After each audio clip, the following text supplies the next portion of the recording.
What's up guys, Sal here. So Samsung managed to become the world's biggest smartphone brand thanks to a variety of smartphones they release every year. But their flagship, the Galaxy S lineup, remains the most popular and the most well-known. The Galaxy S series has always been Android's main iPhone competitor, and it has been that way ever since the very first Galaxy S device launched back in 2010. With the Galaxy S20 being their latest Galaxy S series phone, let's take a look at how the Galaxy S series has evolved over the years.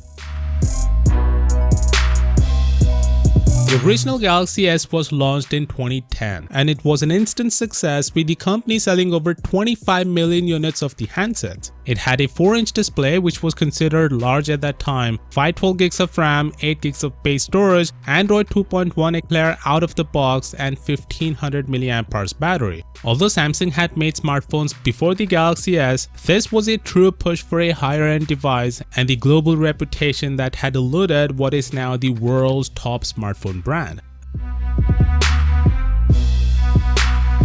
The Galaxy S2 was quite a success for Samsung, with over 40 million units have been sold in the end. It had a large 4.3 AMOLED display and a rather capable camera for the time with an 8-megapixel main sensor. It provided an improvement in build quality over the Galaxy S, even though the phone was still made out of polycarbonate.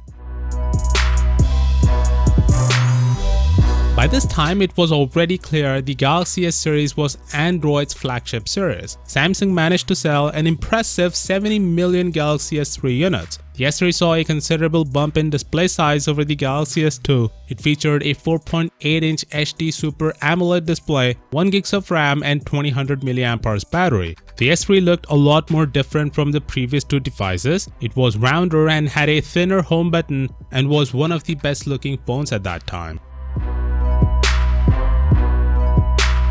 The Galaxy S4 resembled the Galaxy S3 quite a lot, although its bezels were thinner. It had a 5-inch Full HD display, 13-megapixel camera, 2600 mAh battery, IR blaster, and more. Samsung sold 80 million units of the Galaxy S4, making it the most selling Android-powered mobile phone of all time.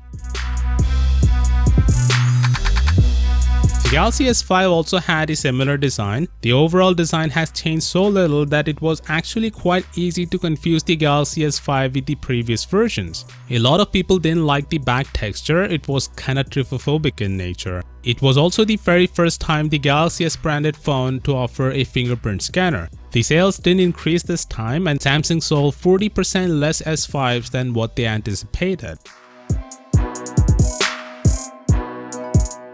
The Galaxy S6 changed things. It was many firsts. Samsung launched two Galaxy S handsets at the same time, S6 and S6 Edge. The latter had curved displays on both sides. Also, Samsung went with a glass back and metal frame for the first time, bringing premiumness to the S series. It has wireless charging too. Also, they went with Quad HD Plus displays for the very first time. But there were some controversial decisions as well, namely removable batteries were gone and it had no microSD card slot. Samsung never declared the sales numbers, but reports suggest they sold around 45 million units in total.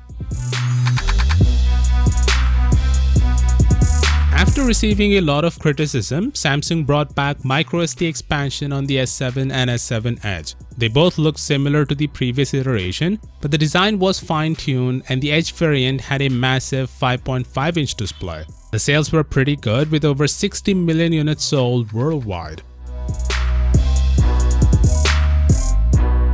The S8 and S8 Plus saw arguably the biggest change. Samsung kinda mainstreamed the whole bezel-less trend. The home button was gone and the fingerprint scanner was moved to the back. The display size went over 6 inches for the first time. Samsung never declared any official sales figures, but the S8 and S8 Plus were branded a huge success for the company.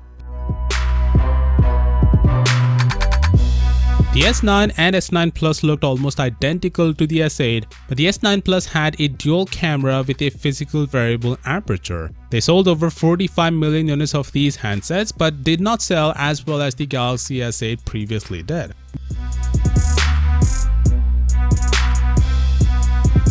With the S10, Samsung launched 4 devices right out of the bat. They offered quite substantial upgrades both in design as well as in features. Samsung went with the edge-to-edge display with a punch hole selfie camera, They also featured the world's first in-display ultrasonic fingerprint scanner, a rather large display, and it was also the first time the price went over $1,000. The Galaxy S20 is their latest S-series phones. Samsung directly jumped from 10 to 20 to better align the name with the new decade. It's the first time Samsung is offering such a substantial camera upgrade in almost 4 years. 108 megapixel camera on the Ultra variant, 8K recording, 5000 mAh battery, 100x zoom camera, a 6.9-inch 120Hz display, and more. There are 3 variants this year, and they will carry the legacy forward of the most popular phone series in the Android market. That being said, please consider subscribing for all the latest tech news, and as always, I'll see you tomorrow. Peace out.